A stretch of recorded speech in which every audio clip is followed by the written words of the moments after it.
I used to think grief was quiet. But nothing is quiet at 1 a.m. Not when your dead mother's knuckles are tapping on your front door. Slow, deliberate, like she's reminding you of the lie you told her as she took her last breath. I know how that sounds. I know what you're thinking. But I promise you, what I'm about to tell you is the truth I've been running from for almost 4 years. I've never told anyone this, but I hope you're ready, because once you hear it, you'll understand why I don't sleep much anymore, and why every night at 12:59, I'm already standing in the hallway, staring at that door, waiting for the tapping to begin again. Before I begin, tell me in the comments where in the world you're watching from, and what time it is for you right now. And if stories like this stay with you, please like and subscribe. It really helps me continue sharing the truths I've carried for years. Anyway, this all really began on the last night of my mother's life. Or at least, that's when the countdown started, though I didn't recognize it until much later. Oh, my name is Evelyn Hart, and I was 47 when all of this started. I lived alone back then, in a quiet 2-bedroom house just outside Portland. It wasn't fancy, just a place big enough for me and the guilt I'd been carrying for longer than I want to admit. I was the only child of a single mother. My dad left when I was 5, and my mother never remarried. She poured everything she had into raising me, sometimes too much. She had a stubborn strength to her, the kind women from her generation carried like armor.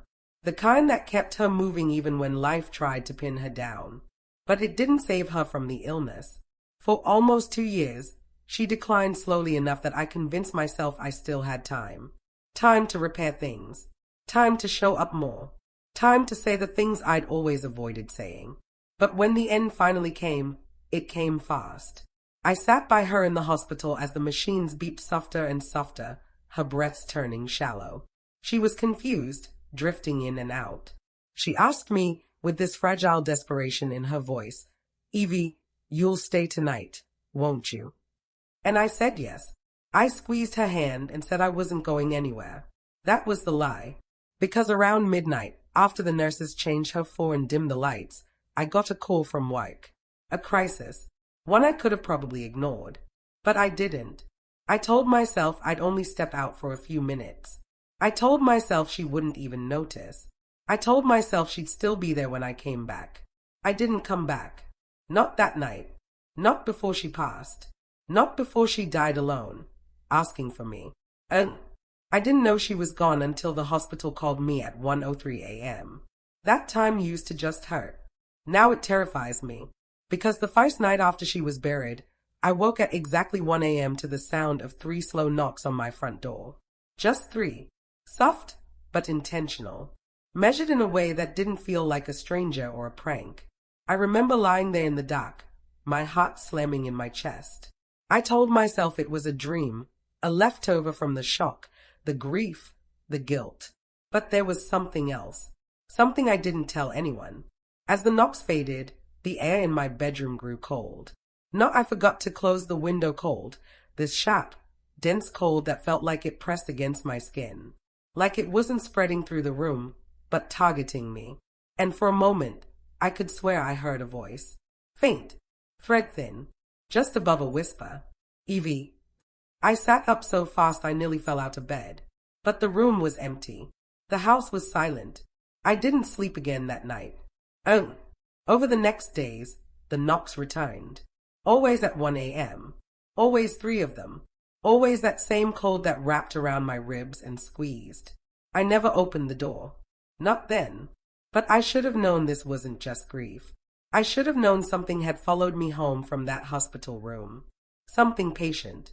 Something hurt. Something that knew exactly what I'd done. And I should have known the knocking was only the beginning. Because the night I finally built up the courage to check the door, that was the first night I saw the shadow standing on the other side. And that was when everything truly began to unravel. My mother used to say our family had quiet hearts. She meant we were the kind of people who felt things deeply but kept most of it tucked away, pressed flat under responsibility and politeness. I don't think she realized how much that shaped me, how much I learned to swallow the things that hurt until they lodged somewhere behind my ribs. When I think back to the months before she died, I'm struck by how normal everything felt on the surface. How routine. How predictable. I woke early, worked long hours at the insurance office, picked up groceries on Thursdays, meal prepped on Sundays. I lived by checklists and schedules, as if staying organized could keep everything else from falling apart. My mother, Margaret, had always been the opposite. She lived in little bursts of emotion, laughing too loudly, worrying too fiercely, loving too intensely. Even when she got sick, she tried to shield me from the worst of it. She'd downplay her pain, hide how much she struggled, insist she didn't want to inconvenience me. I let her do it. Maybe because I was tired. Maybe because I didn't want to face what was happening. Maybe because it was easier to pretend she wasn't fading. Our relationship had always been complicated. We loved each other, but we were both stubborn, two women who spoke around our feelings instead of through them. I resented her for leaning on me so heavily, and she resented me for growing into someone she couldn't quite keep close. I visited her. Yes, I took her to appointments. I handled the bills. But emotionally, I kept my distance. I didn't realize how wide that distance had grown until it was too late. The week before she passed, she asked me to bring her an old photo album, the one with the cracked leather spine. Inside were pictures of her holding me when I was a newborn, her hair still long and wild, her smile exhausted but full. She flipped through the pages slowly, her fingertips trembling. "Promise me you'll keep these," she whispered. "I will," I told her. "Promise you'll remember me the way I was, not the way I'm becoming." I said yes to that, too.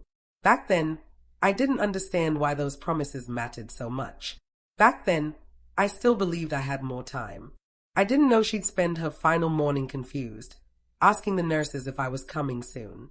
I didn't know she'd reach for the space where my hand should have been. I didn't know she'd call out for me one last time. I didn't know because I wasn't there. Or maybe I didn't want to know. After the funeral, the house felt wrong, larger than it used to be, hollow in a way that made my footsteps echo. I tried to dive back into routine. I worked longer hours, cleaned obsessively, organized drawers that didn't need organizing. I kept telling myself grief just needed time to settle. I told myself the air wasn't colder than usual, that the shadows weren't stretching deeper at night, that I wasn't waking up exactly at 1 a.m. every single morning. The rational part of me desperately wanted to believe it was all stress. But there were subtle moments, quiet, almost dismissible, when something shifted in the edges of my awareness. The bathroom mirror fogged over during a cold morning, even though I hadn't used hot water. And when I wiped it with my palm, I could have sworn the word "stay" appeared for half a second before fading into streaks.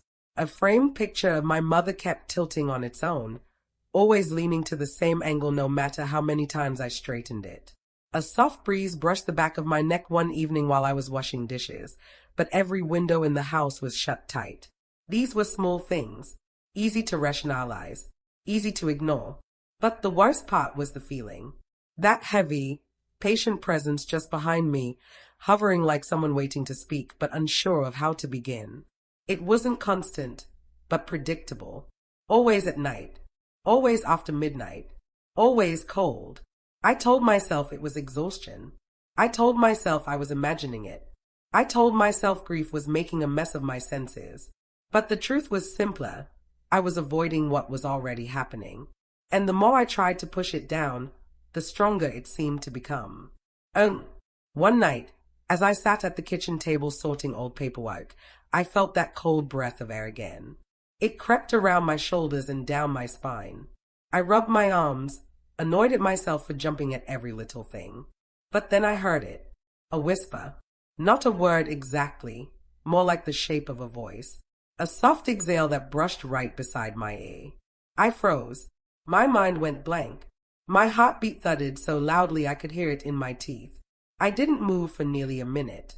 When I finally stood and turned, the kitchen was empty, completely still. But the chair across from mine was pulled back from the table, just slightly, as if someone had been sitting there.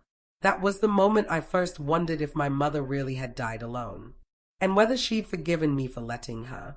The night everything shifted from uneasy to unmistakably wrong started out ordinary enough. I'd fallen asleep on the couch with the TV playing some late-night documentary, Something about migratory birds, calm and slow, the kind of background noise I used to help me avoid thinking too much. I woke up to silence. Not the gentle kind, either. This silence felt thick, intentional, like someone had shut the world off around me. I glanced at the clock on the cable box. 12:59 a.m. My stomach tightened. I knew what came next. For the past few nights, the knocking had returned like a ritual. 3 soft taps at exactly 1 a.m. Every time, I pretended I didn't hear them. Every time, the cold grew worse. I told myself it was all in my head. That repetition made anything feel real. But as the last second flipped over to 1 o'clock, something new happened. Before the knocking began, the hallway light flickered. Once, twice, a stuttering warning. I sat up slowly, my breath shallow. There was no draft, no power surge, nothing in the air except that creeping cold that curled around the furniture like fog. Then the knocks came.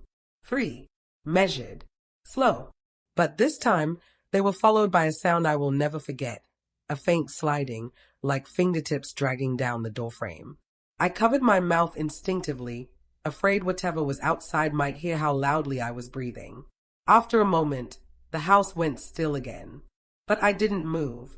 Not because I was frozen in fear, though I was, but because the cold hit me again, sharper and more concentrated.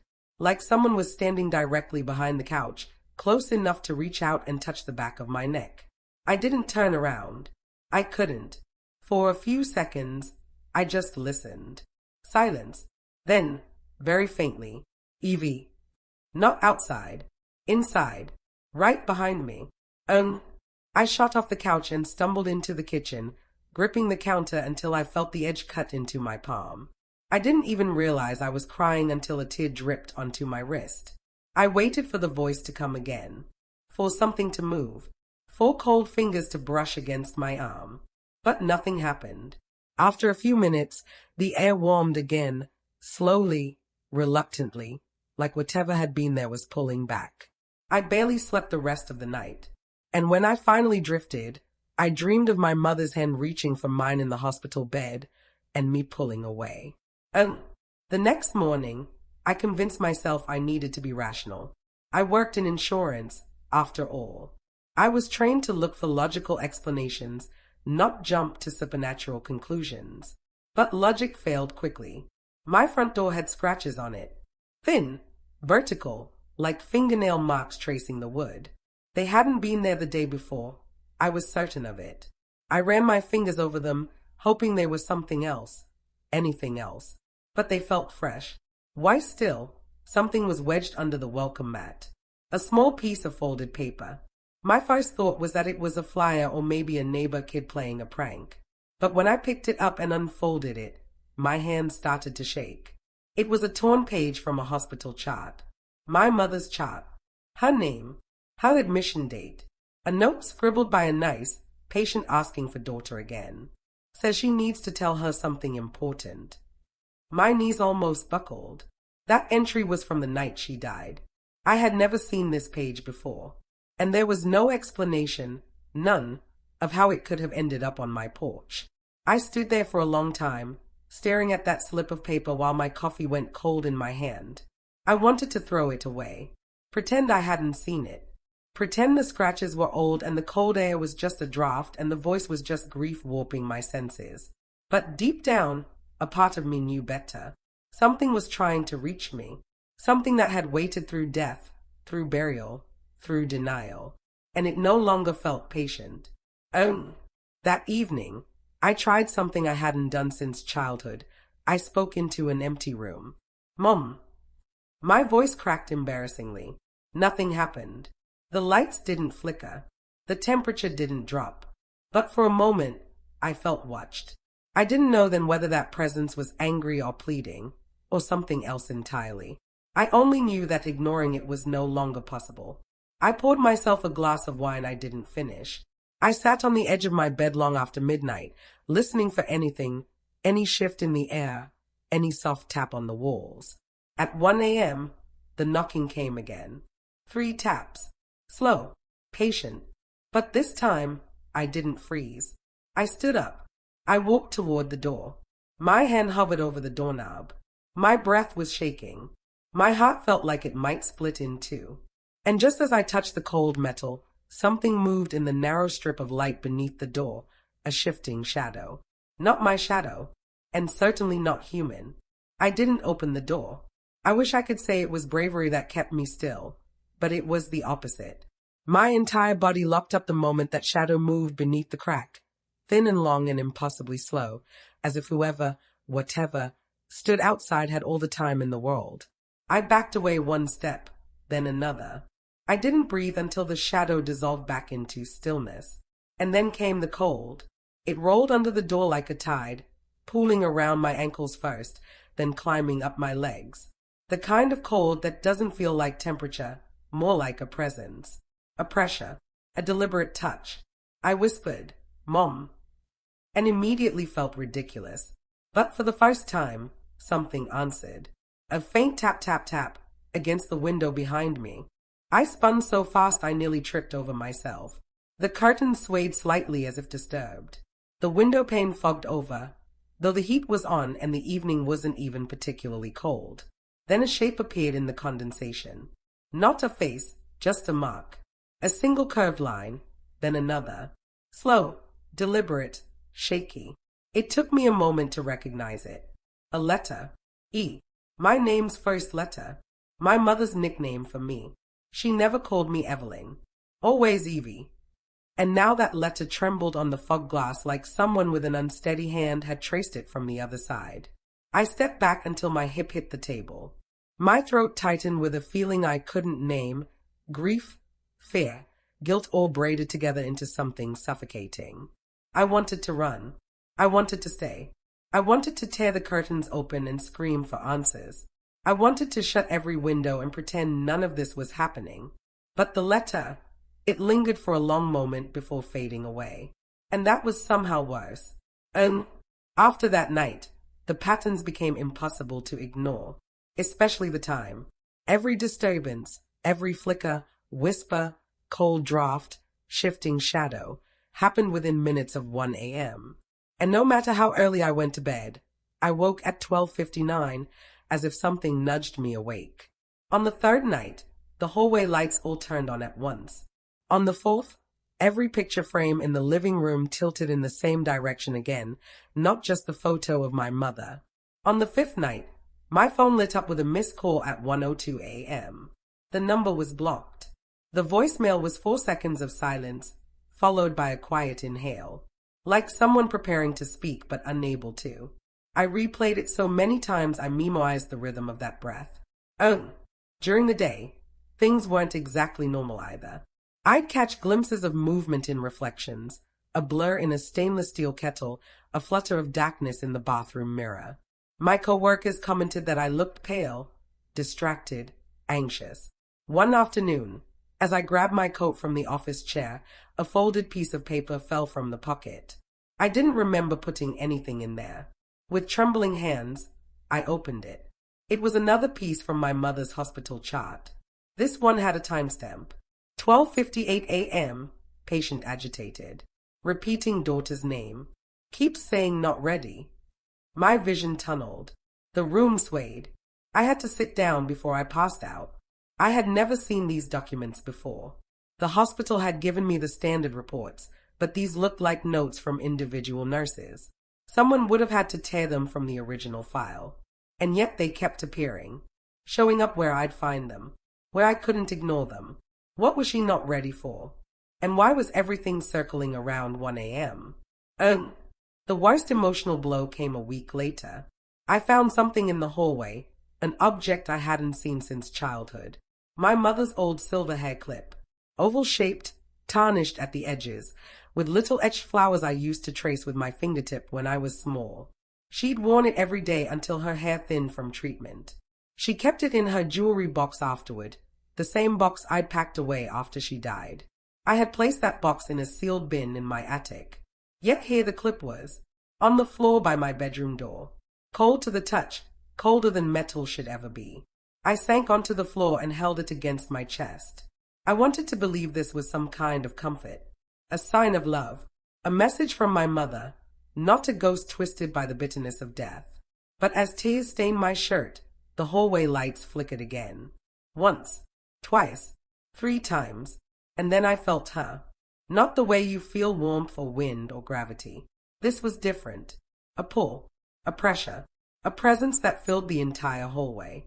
Like someone was standing at the far end, watching, waiting. I whispered, almost choked on the words, "I'm sorry." For a moment, the cold lifted.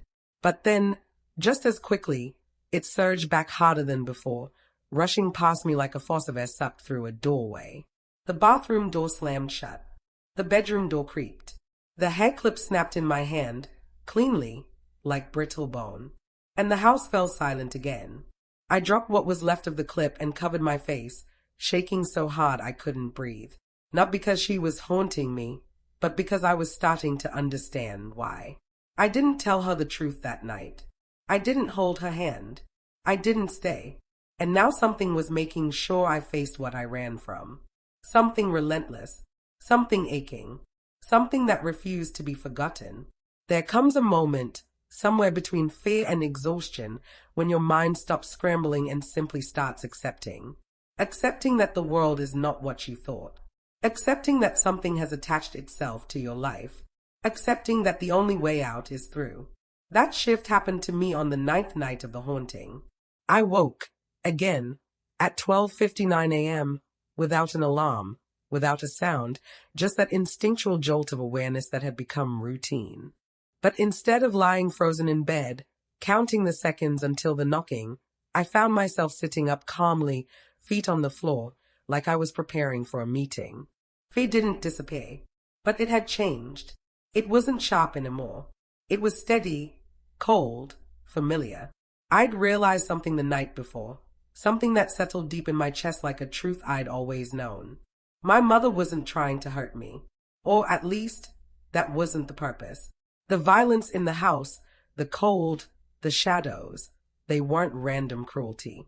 They were pressure, a demand, a call to witness what I had avoided. She wanted me to face the night I abandoned her. For the first time, understanding made the fear bearable.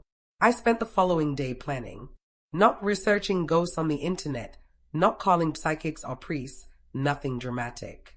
My planning was quiet, methodical, almost boring in its practicality. I cleaned the house top to bottom, as if preparing for a visitor. I moved fragile items out of the hallway.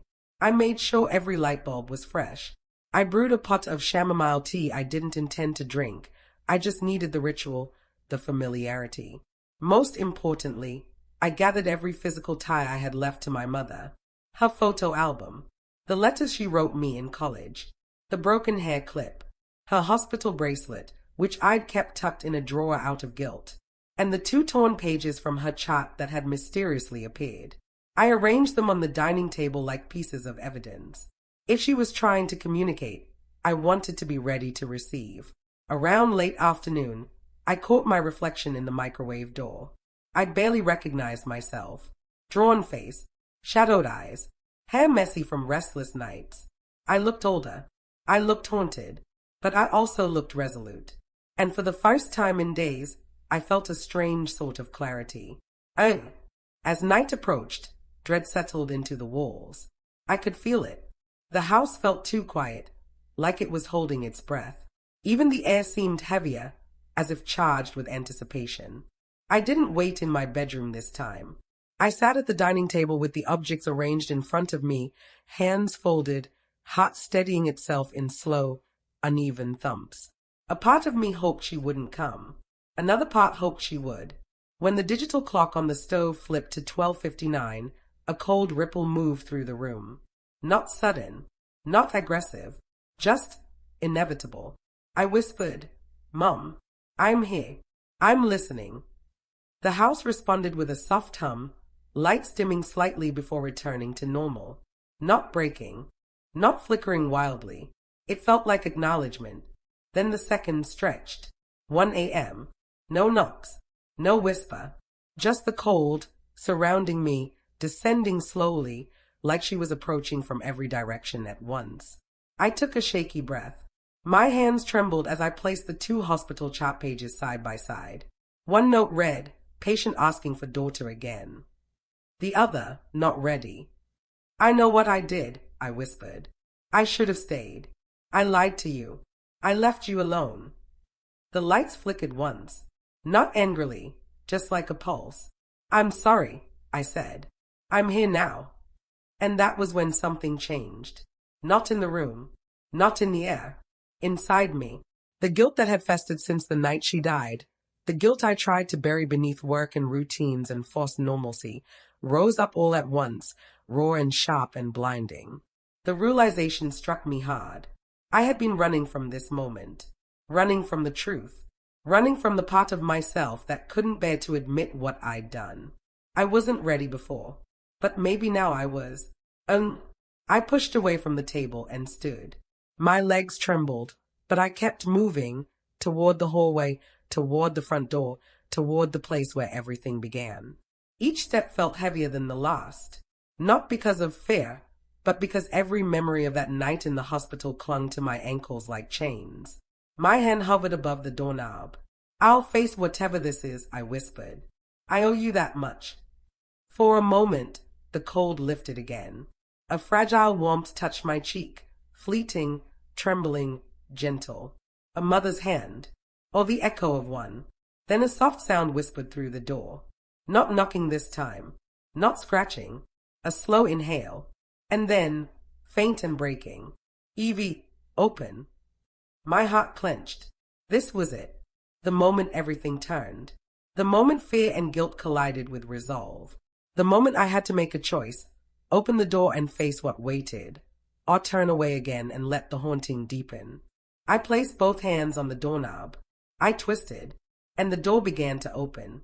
The door opened only a few inches before the cold forced its way inside. Not a breeze, not a draft, a presence. It hit my chest first, sharp, hollow, numbing, like stepping into a room filled with someone's last breath. I kept pulling the door open, though every instinct screamed at me to stop. The whole outside was empty. No intruder, no figure, no mother, just darkness so dense it felt physical. I tightened my grip on the doorknob. "Mom," I whispered, "I'm here." The porch light flickered violently, then died. The darkness swallowed everything. I stepped forward, one foot on the threshold. The air changed instantly. Pressure, depth, a heaviness that wrapped around my ribs and squeezed. Then, a shape emerged, not fully formed, not solid, a shadow, taller than my mother, thinner, stretched like grief had pulled her too far from herself. Her outline trembled, jerky, unstable, like a figure trapped between two worlds. I froze. The shadow leaned forward, and a sound scraped through the darkness.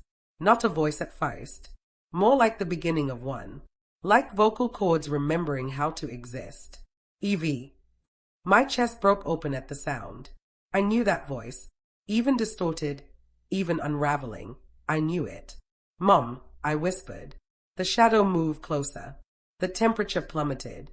My breath fogged in front of me, then froze, hung in the air like a suspended cloud. Her shape wavered, flickered, then snapped into sharper focus. A silhouette, a head tilted like hers, shoulders hunched like hers, a trembling hand reaching, hesitant, toward me. I stepped closer, and everything in the air shifted.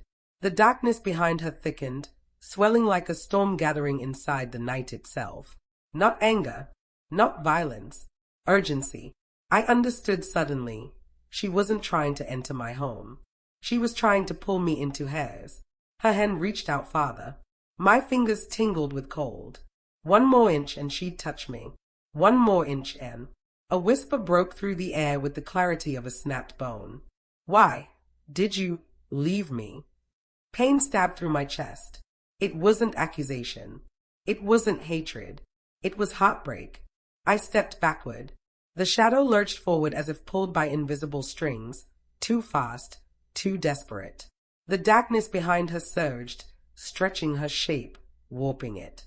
Not my mother. Not anymore. Or not entirely.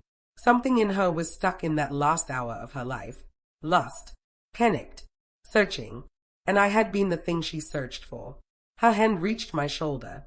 When her fingers touched my sweater, cold shot through me so violently that my knees buckled.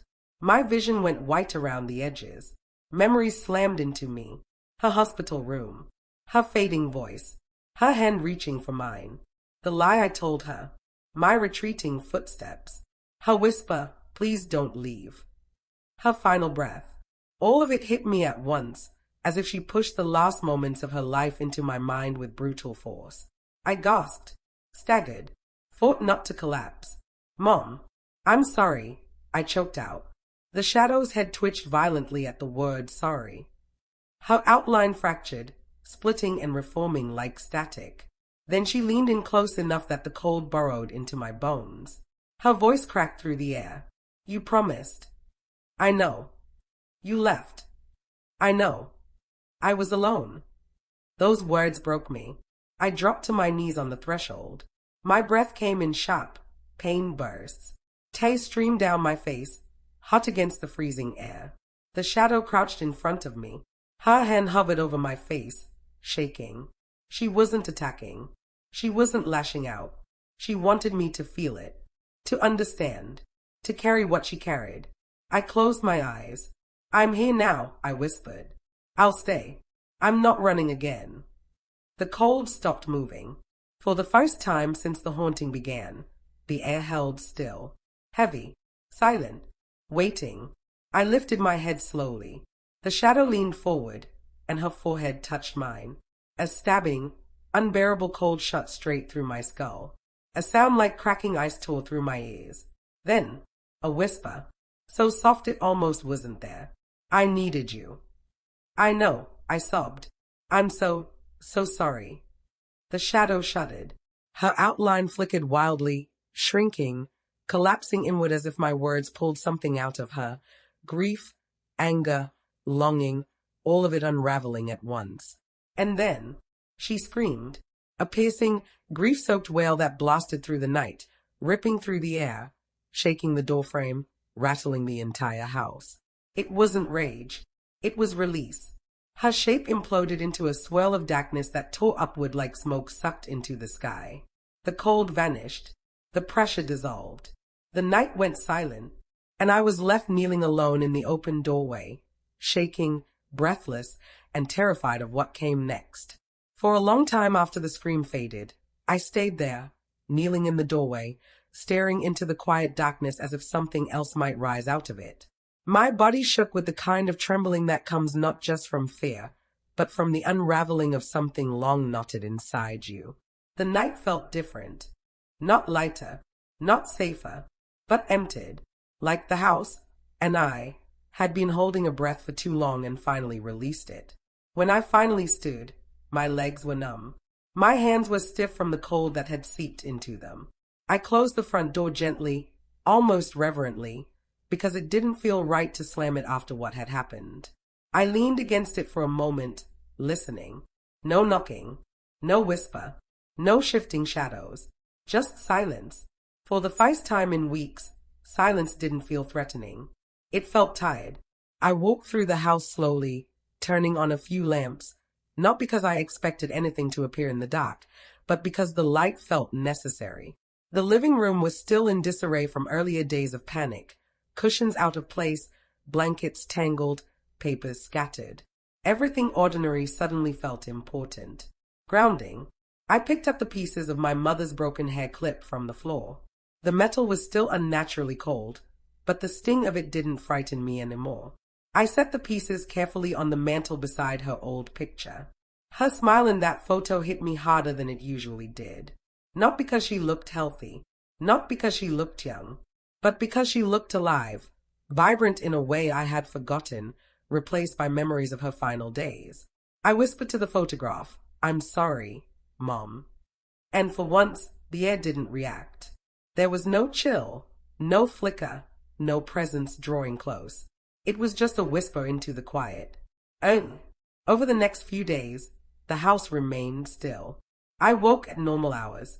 Objects stayed where I left them. Lights held their brightness. No cold draft brushed the back of my neck when I washed dishes. The change felt unreal at first, like a calm too fragile to trust. I kept expecting something to shift, expecting the knocking to return, expecting the clock to drag me back to 12:59 a.m. But nothing happened, and that left me with something else I hadn't anticipated. The space to feel things I had avoided. Grief without the fear, guilt without the haunting, memory without the supernatural weight pressing on my chest. Grief is loud when the world goes quiet. It fills every corner of the day you're no longer afraid to live through.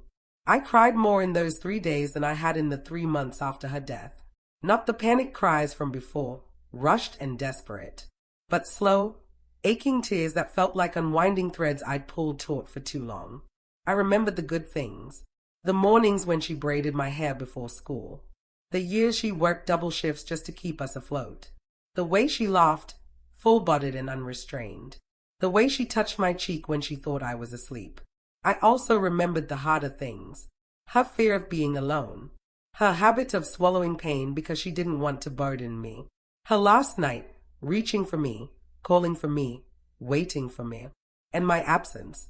That memory wasn't any easier to hold now, but it was clearer, and in some painful, unsteady way, easier to accept. Oh, on the 4th day, I returned to the attic and found the storage bin where I'd placed her jewelry box. I opened it carefully, half expecting another cold wave to greet me, but everything inside was normal. Dusty, untouched, ordinary. The hair clip's twin piece sat where I remembered it. I reunited the fragments on top of the velvet lining inside the box. They didn't fit neatly anymore, but they belonged together, broken or not. I found her old letters next, her handwriting looping and soft, the way she wrote when she was trying not to shake. One envelope hadn't even been opened. It was dated 6 months before she passed. I sat cross-legged on the attic floor and opened it with careful fingers. Inside was a short note. Evie, I know you're busy. I know life pulls you in many directions. But I want you to know something. I'm proud of you. Always. Love. Mom. My breath caught. Of all the messages I had expected from her, anger, disappointment, longing, I never once imagined this.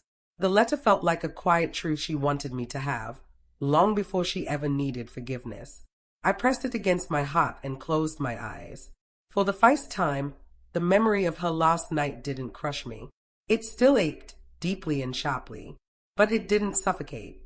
Something had shifted, not undone, not healed, but softened. Oh, that night, I sat at the dining table again, the same way I had the night she first reached out through the cold. But this time, I didn't wait for anything. I didn't expect anything. I just wanted to sit with the quiet, to acknowledge the connection that lingered, not as a haunting, but as the echo of love that had struggled to find its way through fear, guilt, death, and distance. I whispered, I won't forget you. And I felt nothing, no cold, no presence, but that was okay, because I finally understood. She wasn't haunting me anymore. She had been trying to be heard, and now she was. I didn't expect life to return to normal after everything that happened. And to be honest, it didn't, not entirely. But the way it changed wasn't the way horror stories usually end. There was no lingering evil, no shadow in every corner, no sense that something was waiting to pull me back into the dark. Instead, what lingered was quieter. Some mornings, when I walk past the dining table, I catch myself expecting to see that old leather photo album sitting there, or the torn hospital notes, or the broken hair clip. I still wake up earlier than I need to, sometimes around 12:59 a.m., my body remembering the pattern, but nothing greets me in the darkness. No knocks, no whispers, no cold, just the soft hum of a house at rest. I've started keeping a small candle on my mantel next to my mother's photograph. I don't light it out of fear or superstition. I light it out of memory. On the anniversary of her passing, I let it burn until dawn.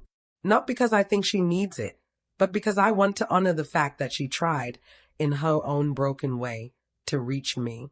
Grief makes people complicated. Death makes them even more so. And I've realized something important about my mother. Her love was loud when she was alive. Her pain was louder when she was dying.